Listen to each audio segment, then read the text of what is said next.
Hello guys, તો welcome to my vlog. તો આજે તો મારી મોર્નિંગ જ કંઈક અલગ હતી, કારણ કે હું પહોંચી ગઈ હતી વડોદરા।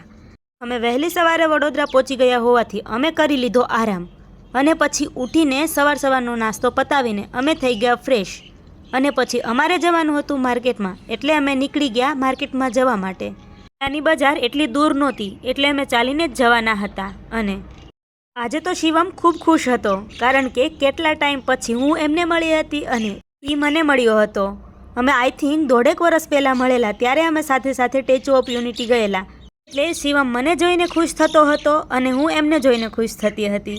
આમ અમે મસ્તી કરતાં કરતાં રસ્તો પસાર કરી રહ્યા હતા। આમ તો વાગ્યા હતા સવારના 10:30, પરંતુ બજારમાં એટલા લોકો નહોતા દેખાતા, કેમ કે આજે હતો રવિવાર અને રવિવારના દિવસે વડોદરામાં આમ તો જોઈએ તો મોડી બજાર ખુલે, એટલે 11 તો ઓછામાં ઓછા વાગી જ જાય। એટલે લોકો હજી ધીમે ધીમે આવતા હતા, દુકાનો પણ ઓપન થતી હતી અને અમે ધીરે ધીરે જઈ રહ્યા હતા બજારમાં અને અમે માણી રહ્યા હતા વડોદરાની બજારનો નજારો। અને અમે પછી પહોંચી ગયા મેઇન બજારમાં।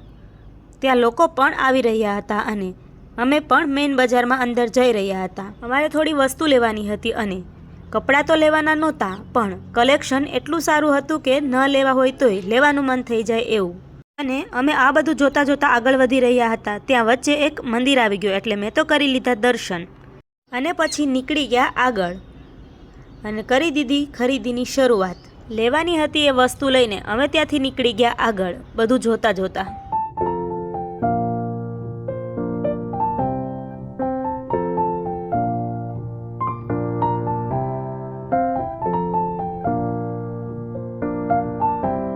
અને અહીંયા તો જૂની આર્કિટેક્ચરલ ડિઝાઇનવાળો ગેટ, એટલે હું તો જોવા લાગી થોડી વાર ઊભી રહીને ગેટને અને પછી આગળ વધી।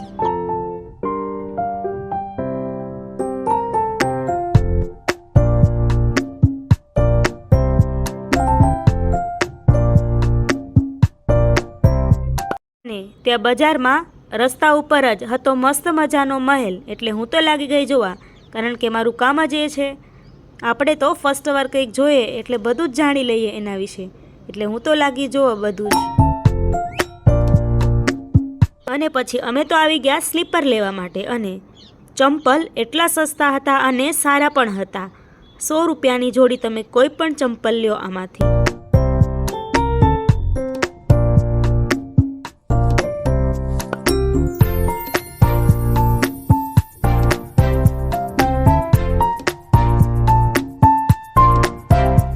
અને પછી મેં તો કરી લીધા મહાદેવના દર્શન, જે સુરસાગર તળાવ પર મહાદેવ ભગવાનની સ્ટેચ્યુ આવેલી છે, જેના કરી લીધા મેં દૂરથી દર્શન।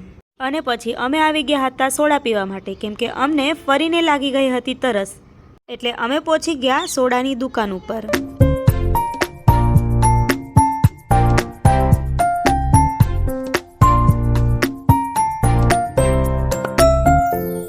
ત્યાંથી સોડા પીને હવે અમારે જવાનું હતું સીધું ઘરે, કારણ કે મોડું પણ થઈ ગયું હતું, એટલે અમે બંધાવી લીધી રિક્ષા, કારણ કે અમે ફરીને માર્કેટમાં હવે થાકી ગયા હતા, એટલે થોડું દૂર હતું છતાં પણ રિક્ષા બંધાવીને અમે જતા રહ્યા ઘરે।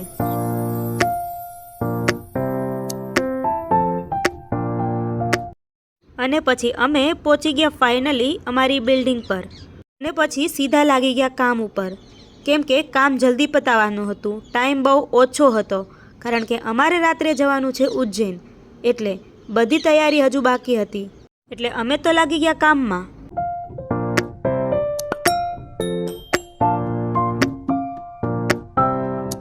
અને પછી કપડાં સૂકવીને હું આવી ગઈ નીચે, કારણ કે અમારે બનાવવાની છે હજુ બપોરની રસોઈ।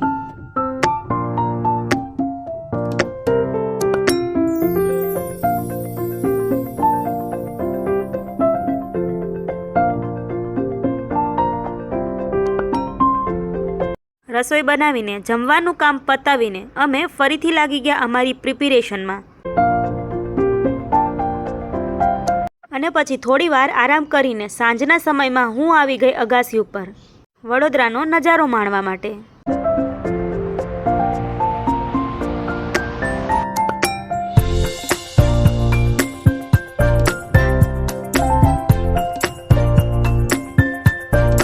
બહારનું વાતાવરણ જ એટલું મસ્ત હતું ને કે આપણું મન પ્રફુલ્લિત થઈ જાય. બાળકો રમી રહ્યા હતા, પક્ષીઓ ઉડી રહ્યા હતા.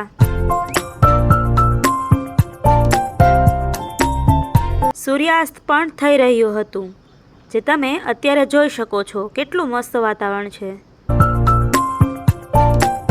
હેલો ગાઈઝ, તો તમે જોઈ શકો છો અત્યારે સાંજના સમયનું, જે 5:30 વાગ્યા છે. તો સાંજના સમયનું કેટલું મસ્ત વાતાવરણ છે, જે અત્યારે વડોદરાની અંદર. મારો શિવમ પણ અહીંયા રમી રહ્યો છે.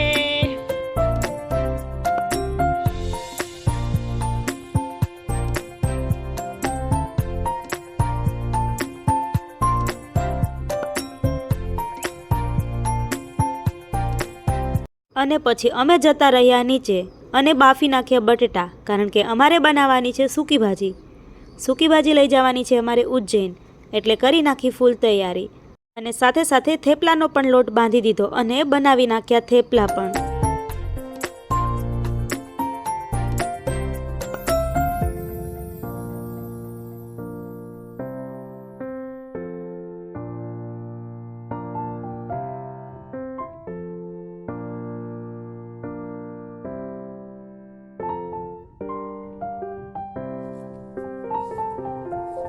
અને પછી ફાઇનલી અમારી સૂકી ભાજી થઈ ગઈ રેડી, અને બાકી રહ્યા થોડા થેપલા, એટલે ચાલુ કરી દીધા 2 ચૂલા ઉપર થેપલાને બનાવવાનું.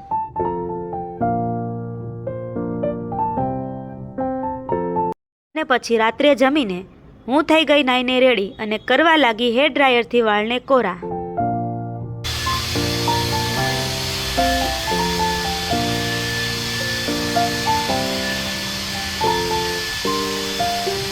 અને પછી મેં અને મારી ફ્રેન્ડે કરી નાખ્યું સ્કિન કેર. અને પછી મારી દીદી તો થઈ ગઈ જવા માટે રેડી. જવાનું હતું રાત્રે ટ્રેનમાં, એટલે એવું સ્પેશિયલ રેડી તો કંઈ થવાનું નહોતું. અને પછી રાત્રે અમે 11 વાગે જેકેટ બેકેટ પહેરીને નીકળી ગયા જવા માટે, કારણ કે રાત્રે ઠંડી તો લાગવાની જ. એટલે ફૂલ તૈયારી સાથે અમે નીકળી ગયા રિક્ષા બાંધીને જવા માટે રેલવે સ્ટેશન.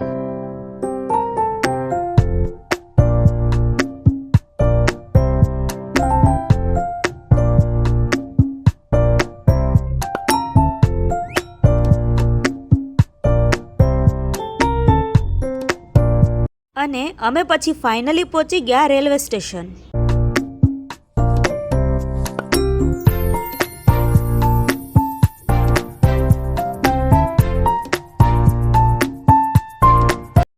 તો ફાઇનલી અમે અહીંયા પહોંચી ગયા છીએ રેલવે સ્ટેશન, અને અમે જવાના છીએ ઉજ્જૈન. તો અમારી ટ્રેનનો ટાઈમ છે 12 વાગ્યાનો, તો ત્યાં સુધી અમે વેઇટ કરીશું અને અહીંયા નજારો માણીશું.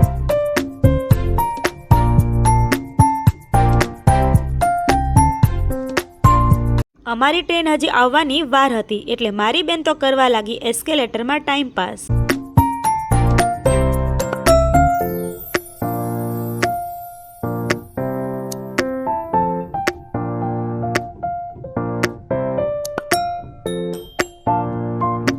અને પછી ફાઇનલી અમારો ટાઈમ થઈ ગયો જવાનો, અને અમારી ટ્રેન પણ આવી ગઈ, એટલે હું તો ચડી ગઈ ટ્રેનમાં. અને પછી અમારી ટ્રેન નીકળી ગઈ જવા માટે, અને કહી દીધું વડોદરાને બાય બાય.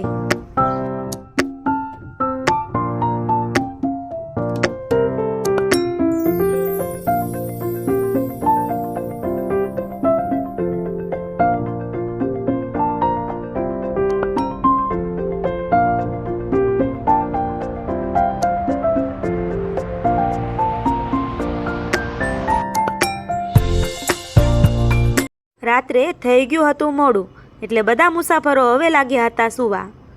અને પછી હું પણ થોડી વાર મોબાઈલ જોઈને સૂઈ ગઈ.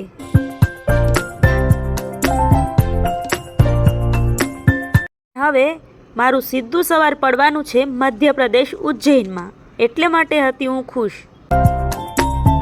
તો હવે મળીશું નેક્સ્ટ વિડીયોમાં. ત્યાં સુધી બાય બાય, ટેક કેર. અને જો મારા વિડીયો પસંદ આવતા હોય તો વિડીયોને લાઇક કરી, શેર, સબસ્ક્રાઈબ કરવાનું ભૂલશો નહીં, અને કમેન્ટ જરૂરથી કરજો. Bye bye.